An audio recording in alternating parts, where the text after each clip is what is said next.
Good morning, dzień dobry. That's my Polish, it's finished.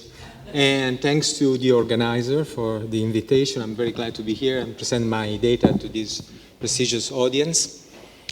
And I'm a neurologist, I'm a neuropsychologist. I work with the patient with the lesion in specific area of the brain and look at their behavior to infer some, the way that the brain represents certain abilities and construct certain behavior.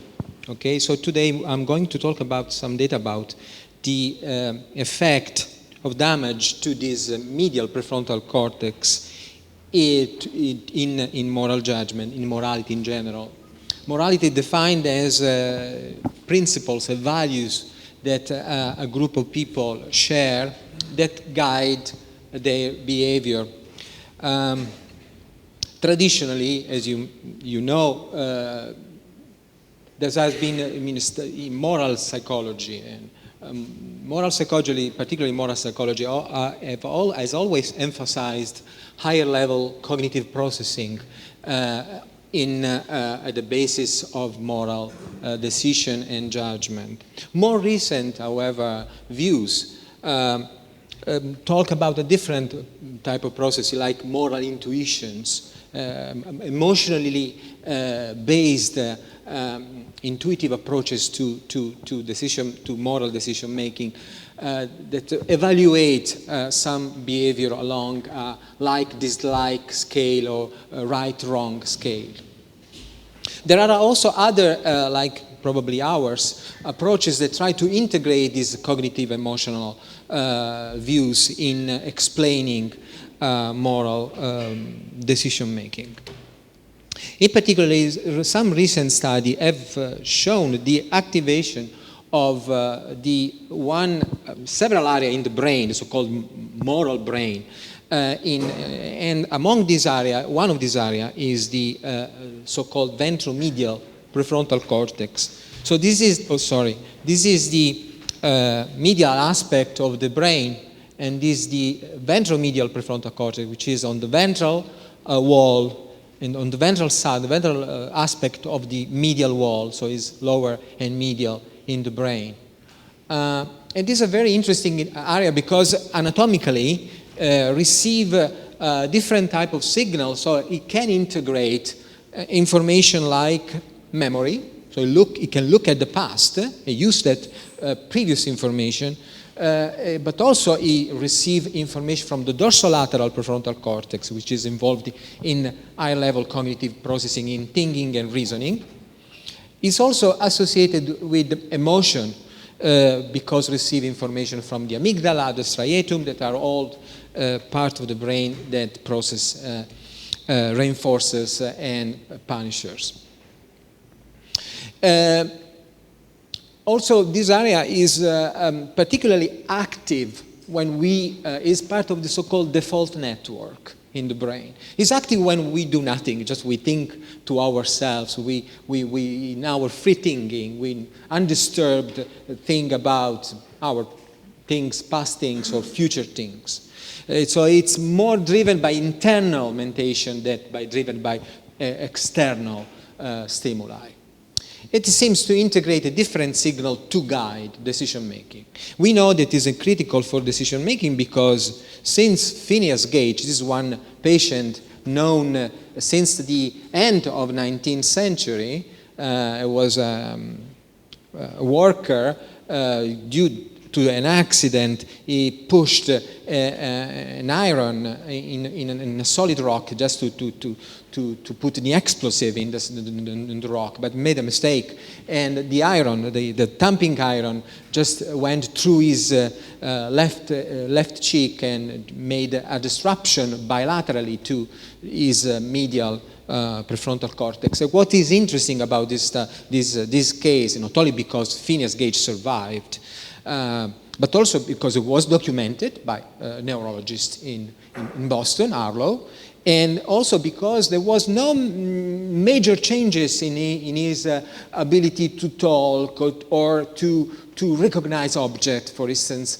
or to make mathematical, arithmetical calculation. But it was a difficulty in personality and in making decisions. So an area that is critical, seems critical for this aspect. And indeed, patients that have a lesion in this area are characterized by their poor choices and they disadvantageous choices that lead to losses, financial losses, losses in their social standing.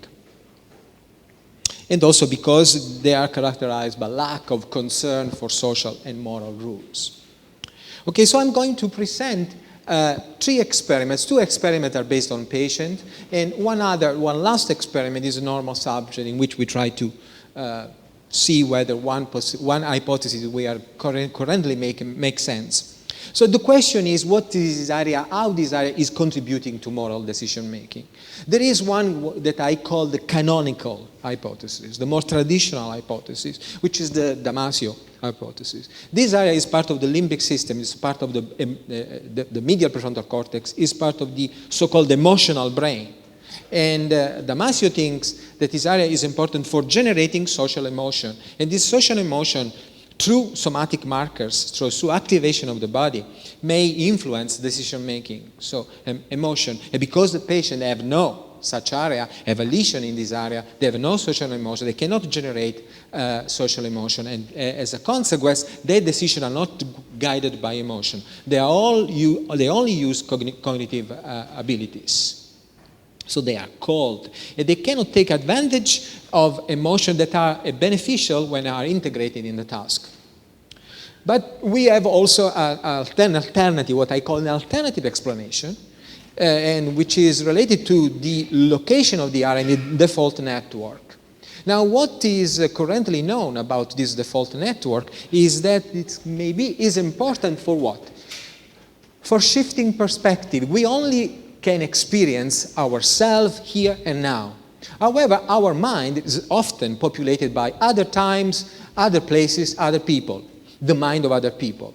And the ability to shift from our current perspective to other perspective, to traverse distances, psychological distances, and visit places and times, past times, or envisioning future, or thinking about the perspective of that area, this area seems critical for this type of ability that is called prospection, through a process, through a mechanism that currently is known as mental time traveling. So is the ability to travel. And so traveling in the future allows the subject to pre-experience, pre-live something that is going to happen, and then evaluate before the thing happens, which is obvious advantage before making a decision. So 2 different mechanisms, just emotion or prospection. Prospection is not necessarily an emotional thing. It could be cognitive, it could be an emotional. It's just a mechanism to shift perspective. Well, the first experiment is that we did is about moral judgment, in which our subject, our patient, are asked to instruct to decide whether a behavior of someone that is described in written scenario is appropriate or not. We even don't use the word moral, okay? Do you think that this is appropriate or not? What he did.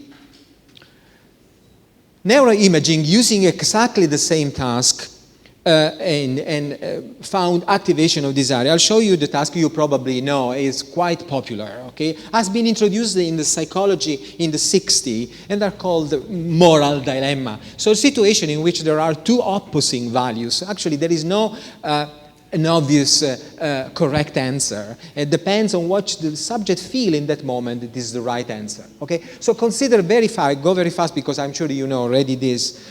There is a person, okay, you're considering the behavior of this guy here, where we can call him John, who is close to a switch, okay, and then he understands that the trolley, an upcoming trolley, it will go through the railroad and it will kill 5 workers that are unaware of the coming of the train, okay. He has the possibility to switch this lever and so shift the trolley to another rail, so only one person will kill. Do you think, that's the question that we ask the patient, do you think that switching the lever and sacrifice the life of one person in order to save 5 other lives is appropriate? And you can say yes. When you say yes, you say that it is appropriate to kill one person in order to save 5. When you say no, you do not endorse this thing. Okay, now people, we did many times this experiment with normal people, different ages. Around 50% of people say this is appropriate, okay? But things change when you change scenario, which apparently it's a kind of a puzzle, okay? But we don't know why. We don't know now why yet.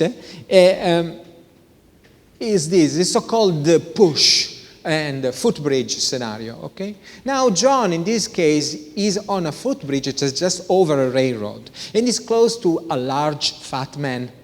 Now, they've changed in America. They've changed. It's not large, fat anymore because it was not politically correct. It has a backpack, and so it makes a quite robust man, okay? And John, again the trolley is coming and will kill the 5 workers, and you are on a footbridge, and the question is that if you push the large person off the bridge, his body will be able to stop the train and save the life of 5 workers. So in this case, do you think it is appropriate to push this person in order to save 5 lives? Now things change. The majority of people say no, it's not absolutely, even 80-90% of people say it's not correct. We don't know, again, I mean, there are many hypotheses, but clearly there is no one obvious hypothesis. But one hypothesis that was studied in neuroimaging was the hypothesis that Joshua Green at Harvard University made, that this has to do with emotion. Okay, so the so-called push case, which is this one, is more emotionally driven than this other case. So although the lives lost and saved are the same, the economical value of the dilemma are exactly the same, this is more emotionally engaging. Okay, so you have more emotion, and this emotion will work as an aversive signal that will prohibit you to endorse this behavior of pushing as acceptable. You will not see this as acceptable due to emotion. And this is what, I'll go back to this. This is what imaging finds. So now you look at the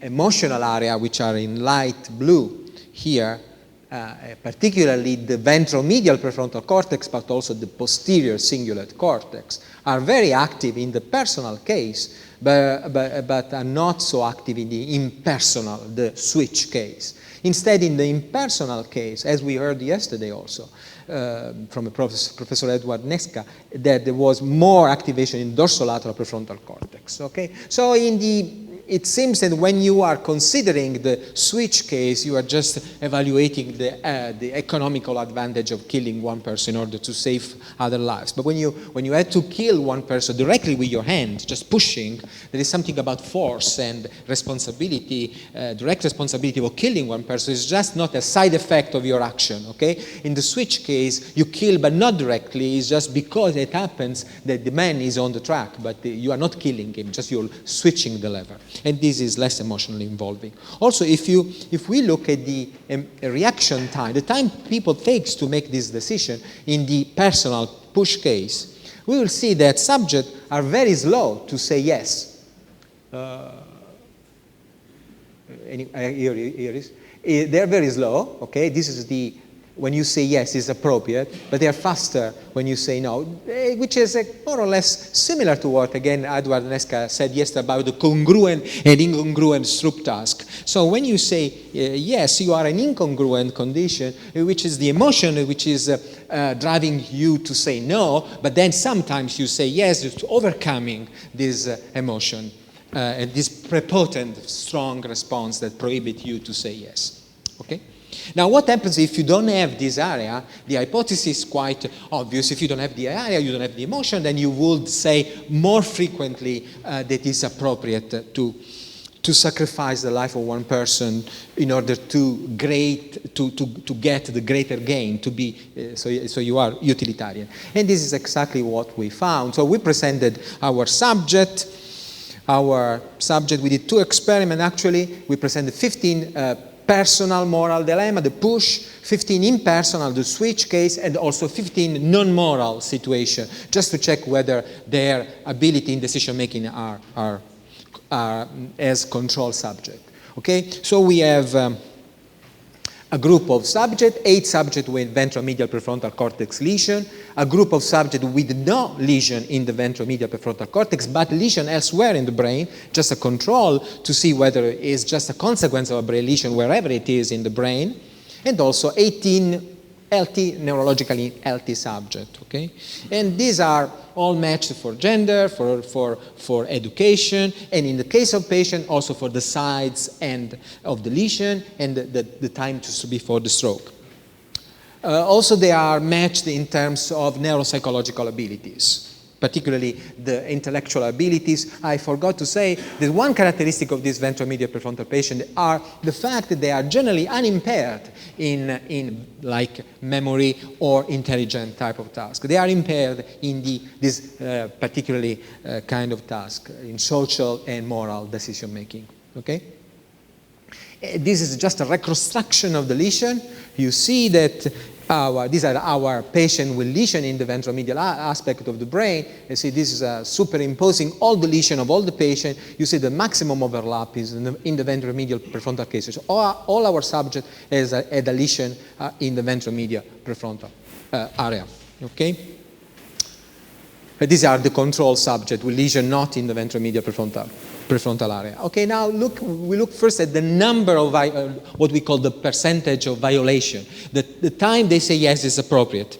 If you look at the subject with the red subject at the ventral medial prefrontal patient, you see that they are more likely, more frequently say it's appropriate to sacrifice the life of one. So they are utilitarian, they make utilitarian response compared to the control groups, okay?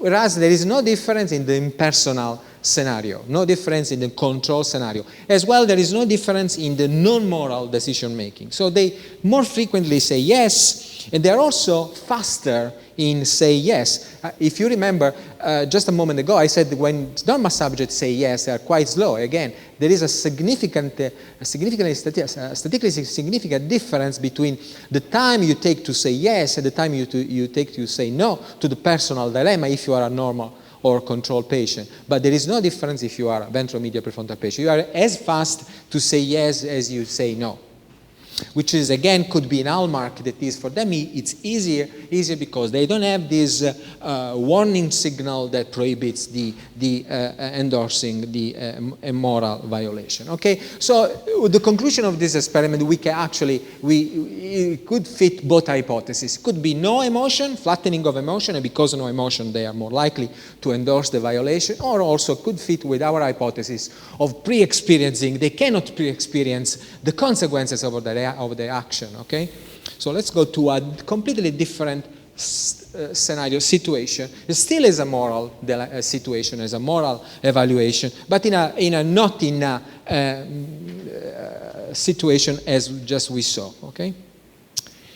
In this different task, which actually is adapted from one Piaget task,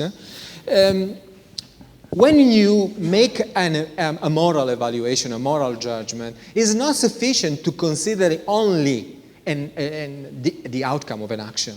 You also have to consider the intention, the belief behind the action, that is hidden behind the action. For instance, it's critical when you look at the attempted harm. That is a person that has the intention to kill, because he is not able, or because he has a false belief, he cannot succeed in killing, but still you would condemn, I think, and the law condemn people that for whom it's clear that they have the intention to kill, but they did not succeed, what we call attempted harm. So in this case, in the attempted arm, there is a conflict, let's say, to the outcome, which is positive, neutral, nothing happens, and the intention, which is negative. You can also have exactly the opposite, the so-called the accidental arm. Your intention are innocent, but you kill a person, okay? In this case, you also law, again, disculpate people. They do not condemn completely people as in the case in which you have the intention to kill and you actually kill a person, okay? So these two situations are interesting, the accidental and the attempted arm, is because they create a conflict between intention and outcome. In the other two conditions, instead, what we call voluntary arm and no arm, there is no conflict at all. In the voluntary arm, you have the intention to kill and you do succeed. In the no arm, you do not want to kill and you do not kill. Okay? So there are 4 types of scenarios, and we present a different dilemma for each of these types of scenarios. For instance, consider this one. This is a person, it's called Silvio, is with his friend. They are taking a tour on a chemical plant, of a chemical plant. Silvio goes over to the coffee machine to pour some coffee. Silvio's friend asks for some sugar in hers. There is white powder in a container by the coffee machine. Okay, so this is the background. It just sets the story. There are 4 fragments. The second fragment is the so-called the forest shadow, in which the outcome is just anticipated somehow. Okay, the second, just look at this row, this column here, the first column. The white powder is just regular sugar. So you know that nothing is going to happen because it's regular sugar that the scientists use every day. So just sugar. However, this is the belief section. The container, because we are in a chemical plant, is labeled toxic. Okay? So Silvio believes that the white powder is a toxic substance left behind by a scientist. Okay? At this point, there is the outcome section, the outcome fragment. Silvio puts the substance in his friend's coffee. Silvio's friend drinks the coffee and is fine. Nothing happens. At this point, we ask, how moral or immoral, how forbidden or allowed this action is? And we have different conditions. Now we did different experiments. I don't have time, but we moved the location of the belief relative to the forest shadow condition. We eliminated also the outcome because the outcome was too salient. When you say someone died, it probably is the last thing you remember, or even in working memory. So we eliminated. So we did different conditions, but it doesn't change. In which sense doesn't change? Results remain the same. Okay, so these are again our 3 groups of subjects. The red are the ventromedial prefrontal patient, and the other 2 are the control patients. If you look at the data in no harm condition, so they have a rating scale, just a scale. They have to say whether it is allowed or not allowed, or forbidden. 8 is allowed. 0 is forbidden. You see, when there is no harm, they are exactly as normal subjects. They say it's absolutely morally acceptable. When they kill it, they have the intention to kill, they said is negative. They condemn as much as they do with as a normal subject do. However, the difference is in the conflicting situation. What happens? In the attempted arm, no one dies, but there is the bad intention. They think the action is more permissible. It's acceptable somehow because no one dies. On the other side, if there is an accidental harm, someone died, but it's a good intention, they condemn more than normal subjects. So they find that an action is more permissible or less permissible depending on the outcome. They don't use intention to shape their moral judgment, to use it. They cannot integrate. They don't get the intention. They are not able to process the belief and integrate the belief into the outcome before making the moral judgment. Now, this is one of ability, the theory of mind ability, which is also one ability that is postulated in the default of network. The ability, as I say, to shift perspective, go away from the present tangible, immediate outcome of what you see and consider the perspective of other persons. So this particular finding fits more. It doesn't fit with the emotional situation. There is no problem in emotion. See, when there is intention and outcome are aligned, in this case and in this case, they are completely normal. So the problem seems a different one. These are the two experiments we did with patients, okay? Now we go to an experiment that we did in normal subjects. So what is our hypothesis? Our hypothesis is that moral behavior is a particular example. So we look at the moral behavior, putting an emphasis on the intertemporal nature of moral behavior. In which sense is an intertemporal situation? Because moral behavior requires you to forego immediate gain, to just forget about immediate gain and look more, have a long view and consider the consequence, the long-term consequences of your judgment. So it's something that requires you to sacrifice your immediate advantage but look more into the distance. So there is a huge advantage to kill one person and save 5 lives. There is an immediate advantage, but people probably can think and could be tortured for the rest of their life or by the idea of having killed one person. So there is the ability to, what we think is the intertemporal nature of moral behaviors, because that's you are foreseeing, you are anticipating this emotion in this case, or you are creating an hypothetical scenario. What will happen if I say yes to me in terms of guilt and shame and regret? So this is what we think. So there should be some relation between impulsivity and ability to decide intertemporally and moral behavior. Indeed, in an experiment we recently did in our subject, in our ventral medial prefrontal patient, in which we asked them to choose between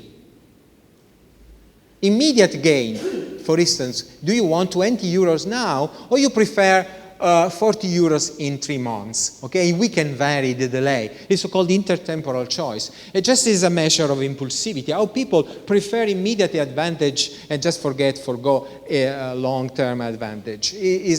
Everybody is impulsive somehow. Everybody, humans and animals alike, prefer immediate advantage. The difference is in how steep is our temporal discounting, how we discount the future, okay?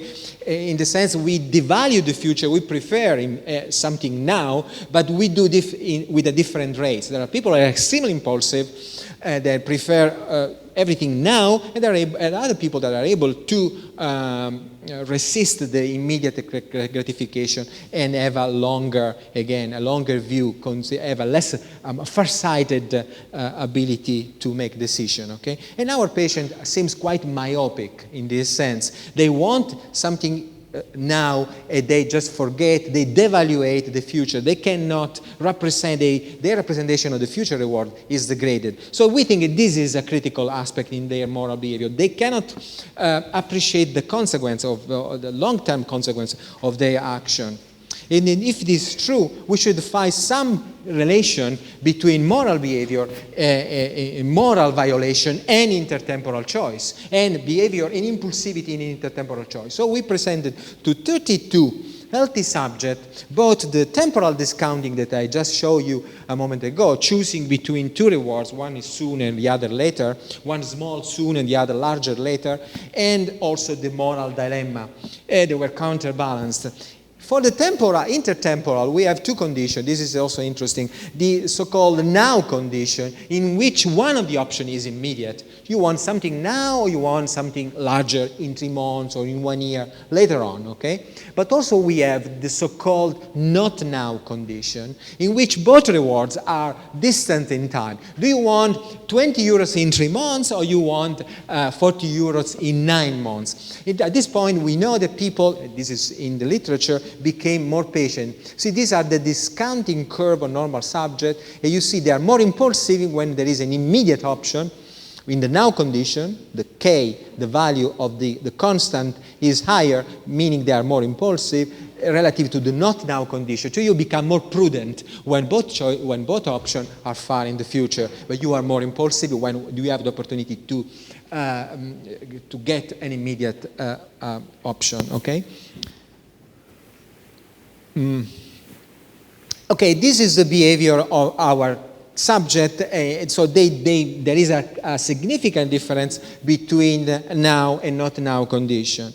Now we look at this is the moral judgment data. Again, we found that the moral violation are less in the personal case than in the push case rather than in the impersonal case. See, less violation, less probability to say it's appropriate when it's the personal case than the impersonal case. And also reaction time, it shows the same effect. These are normal subjects. They are slower when they prove the moral violation, when they say it's appropriate, than when they say no. But there is no difference in the impersonal case. So just all the data seems exactly as in the literature are present. But what happens to the correlation? Is there a correlation?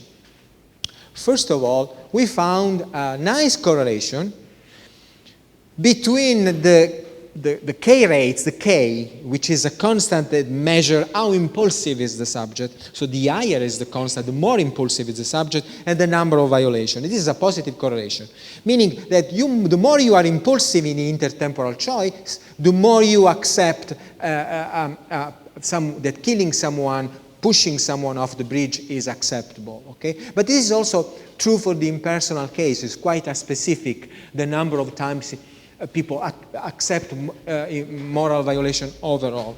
What is more interesting is the data for the reaction time.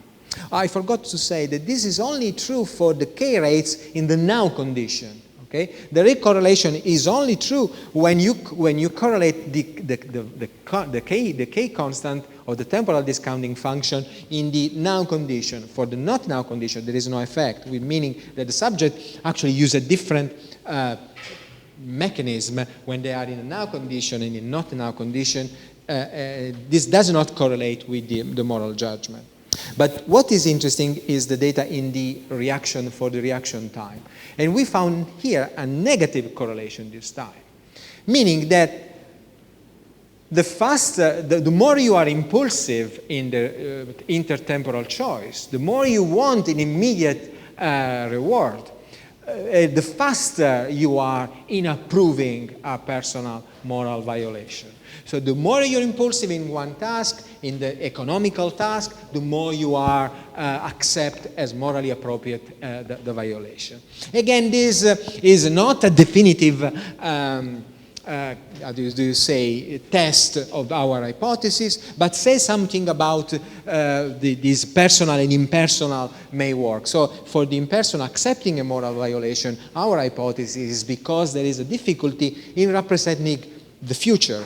So just to conclude so we think that the problem of our patient and the one aspect of the moral behavior is this ability of prospection, the ability to anticipate, to create alternative scenario to the present one, to go to visit the future and pre-experiencing the future before making the decision, before making it. The more you are able to do so, the more you are stronger the ability of prospection and mental time traveling, the less you will be able to accept a moral violation. Okay? So our patients are not able, this is our hypothesis, to make this prospection, self-prospection, project themselves in the future. And so as a consequence, their behavior in the moral judgment does not stem from a lack of emotion, but we would say it stems from a lack of future. Okay, and this is my conclusion. I want to thank my all-time colleagues Elisa Ciaramelli, Davide Dragoni, which is from another department, economics department, Laura Moretti, Giovanna Moretto, and Manuela Sellito, who are my PhD student now. They finished their work in different labs. Thank you.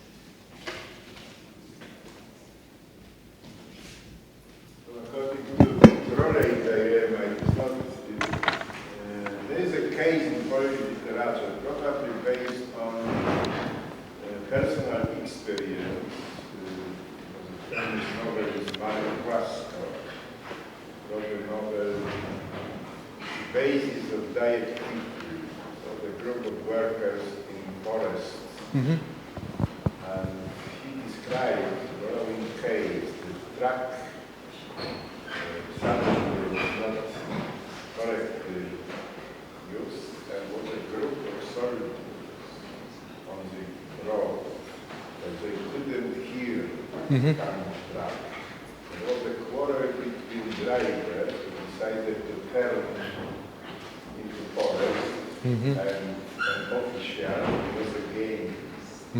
Finally, the driver turned out to left and died. So I mean that author probably used a complete example. Yeah. Sometimes such trolleys, they must have not have. Yeah, I think there are. I think that also we said yesterday. It's very artificial. It's true. They're very artificial situation, and they create on purpose one clear conflict between two opposing situation, two opposing value. Do you want to say this or do? But what's especially when you do experimental work, you want to, as much as possible, to control this situation. In real life, your real situation, depend. Also, there are ethical problems. You cannot. When you do such experiment, you can ask subject not whether you would do that, but whether such behavior, as it has been described, would you consider appropriate? I don't even ask the word. I don't even put the word moral in our question. Just to say that it is not strictly related to what the subject would do in the same condition. It's completely hypothetical. I know this. And probably we need to change this a little, but it's sure that if you want to go into a real situation, you cannot talk about killing and saving the life of people. You cannot do this experimental. So you have to change, you have to use a minor violation, social violation. Don't put the paper, on the ground. So use a different violation, and maybe these violations are less engaging, emotionally less engaging, and because they are less engaging, you could not get the same result. So there are trade-offs between using this extreme but also artificial and hypothetical scenario, and more real-life scenario that you could use but maybe are less engaging. So there are advantages. I can tell you this, however, that for instance, when you do the intertemporal choice using money, because reviewers asked for this, we did in two conditions. The hypothetical condition, which subject could not get any money, was just everything was hypothetical. You want 20 euro now or 40 euros in 3 months, and indeed they could get the money they asked. They choose. Okay, there was a real condition that we did only for a sub-sample of our subject. And I can tell you there is no difference. The behavior in the hypothetical and in the real situation was exactly the same, where they were impulsive at the same way in the hypothetical and real situation. There are also imaging showing that people in the real life and the hypothetical situation, they have similar behavior because, well, I agree that probably is not exactly the same, but similar.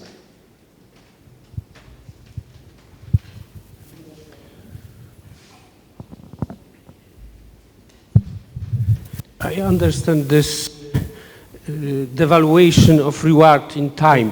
What about if we expect something negative in the future? Is it also devaluating? I mean, punishment, for example. Are we afraid more punishment will be in the future or less? People like economics have done both so it works. The devaluation works, although it's not completely symmetrical. It works both for rewards and for punishment. Okay, so for instance, for punishment, if you have if you know that you prefer somehow to have a smaller punishment, an immediate small punishment, than a larger punishment. It is so it works, although it's not exactly the same. It works for both cases. People like, particularly economics, have done this. Economical psychologists behavioral economics. I've done this type of study showing that both punishment and rewards are discounting in time. So we prefer much more reinforcers that are immediate relative to reinforcers, both positive and negative valence that are in the future. It's just a system. And also in the brain, studies in animals have shown that the number of neurons that encode time, there are more neurons that encode rewards that can be got immediately than neurons that encode later rewards, for instance, in rats. So there is a bias overall for the immediate. There is an obvious advantage.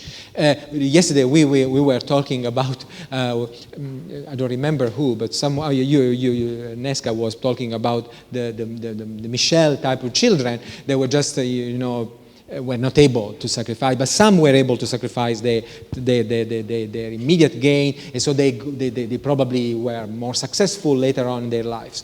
We have now data from a different sample of subjects, so it's not always a good idea to lose the opportunity, to miss a chance, because if you always miss the immediate chance, you may lose this opportunity. We know this already. And we find, for instance, that people with lesion in the insula, an area this is important to encode interoceptive signal from the body. If you have a lesion in this area, then you are less willing, you are more willing to wait. You can wait, become prudent. You apparently seem to consider more reward in time. We think this is just an artifact, because when you don't feel your body and you feel the urgency of the immediate reward, then at that time you can use more the quantity heuristics, and then say, well, it's better to have 40 euros than 20 euros. Just you become more rational if you don't have the body, if you don't have emotion. That's the hypothesis. So there is a balance. This is what I want to say. There should be a balance between different things.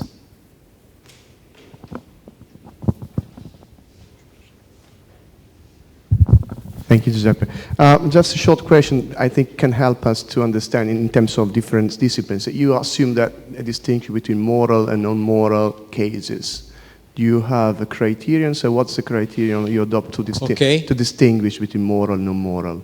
Okay, non-moral, just to make you an example. So we have moral when in the case you have to sacrifice, they were all sacrifice or harm someone in order to get some greater good, the life of other people, or to save other people. Okay, this is what we call a moral question. The non-moral question have a similar trade-off, but there is no life involved. For instance, you have to go to take a talk somewhere, and you have two opportunities. There is a road, which is a longer road, but the view is much better, but you are in a hurry also, you know this, or a shorter road, which it's more boring, but it goes straight to the seminar place, and you have to decide which one you want to do. So with this, we would call a non-moral situation. It is something that is perceived immediately as a moral case. Exactly, yeah. Because yesterday we discussed the toothpaste example, right? Toothpaste by...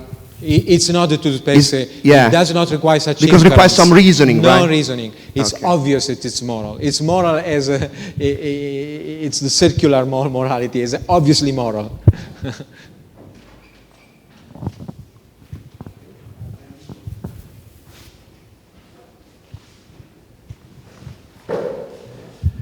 Wacław Petryński, Katowice School of Economics.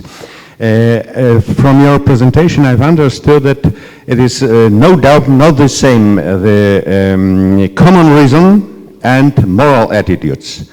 So what have we to reject in the sense of self-limiting, idea of self-limiting as by Professor Heller?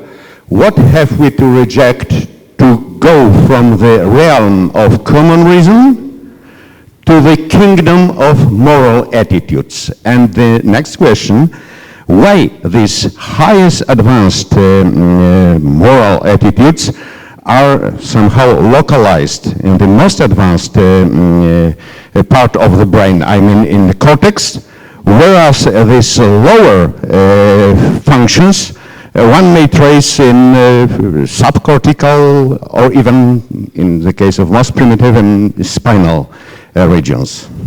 Thank you for your question.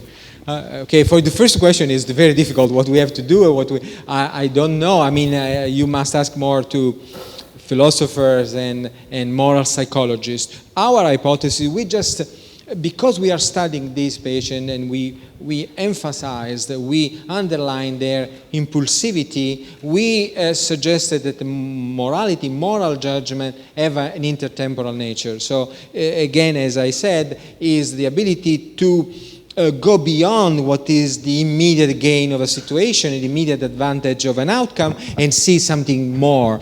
So you see behind things somehow. This we consider a moral act. So we're just stressing one aspect of morality. The other question is more critical, is one, and is also extremely interesting. The fact that there is, how it's possible that it's localized. It's not localized. This is one part of a large network. I don't like use the word even moral brain or emotional brain. I use only for, when I make a talk, but in as I said, moral brain, I wanted to immediately put some quotes on it. There is no such a thing as a moral brain at all, okay? We actually, we are reducing these to a different thing. So this is a mechanism that allows you to shift perspective. And because it is used when you do moral reasoning, it's involved in, apparently it's part of the moral brain. But I don't believe there are such module for such higher level things that are much simpler module in the brain that can be used for different purposes. So I don't think that you can make for morality particularly as the case of a phase area. There are phase area in the brain, we know for sure, but it's the same for such complex network that involve many different areas, multiple areas in the brain. I would not say that there is such localization, and it's very different also in the way after a lesion this ability can go back. So it's completely different localized ability, like for instance face recognition, and this ability. I don't think it is the same. Thank you for giving me the opportunity to specify this. I didn't want to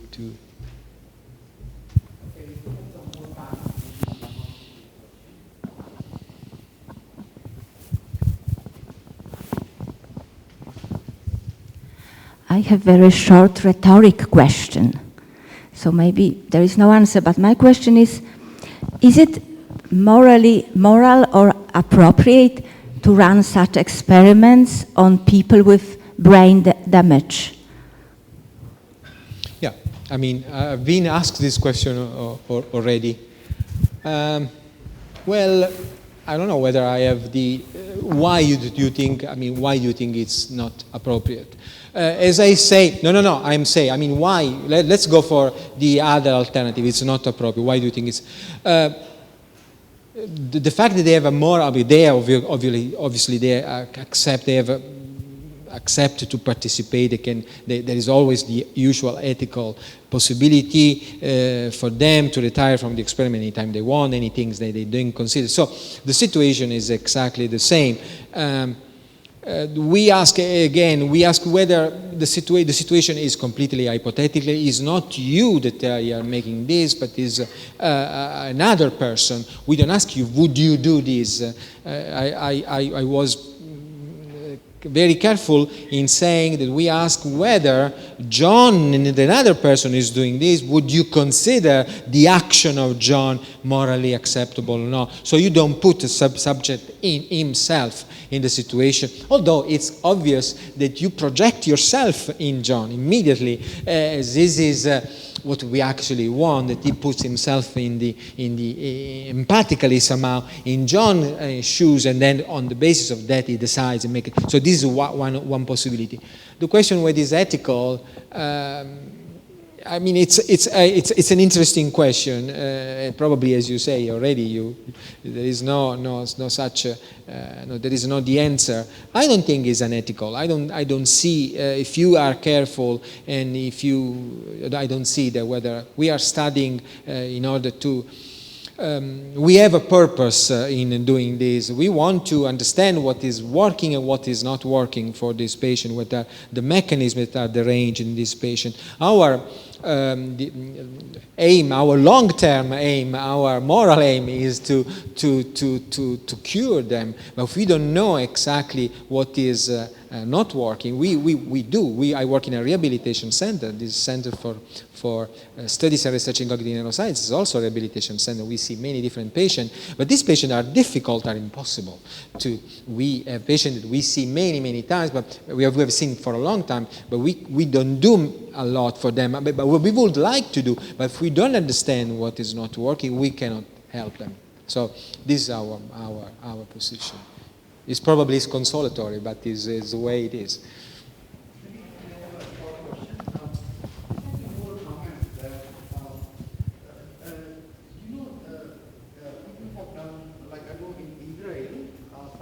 Done a study on when they show a movie and they see how the brain areas are affected. In particular, they showed this movie Sophies Choice. You know, exactly this. So they showed a clip. Actually, the clip was about when she had to choose between two children she had, and I forget the name of this person. Meryl Streep. No, there's the actress. There's a lady. And it actually was her PhD student. It was in a film and cognition conference a couple of years ago in Budapest. And I'm just wondering that if there could be a correlation between these kind of situation, and because here people are watching that scene, you know, and they also assume project, because when you watch a movie or something like that, you also empathize with the actor. It's exactly the same. I mean, again, is the idea of considering it's a situation. Actually, one of our when we did one of our paper is called Sophies Choice.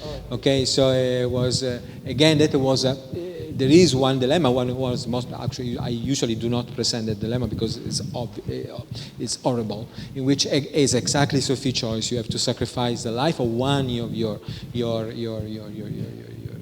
child, because as in Sophie's case, if you don't do that, you will lose both your children. So they are terrible situation, and thanks God probably do not happen. But still, yesterday we heard Matthew Kramer talking about different type of immoral thing, extremely immoral thing. So when you go in the realm of morality, this is something that we need to consider. The situation is exactly, they're very similar. Okay, thank you.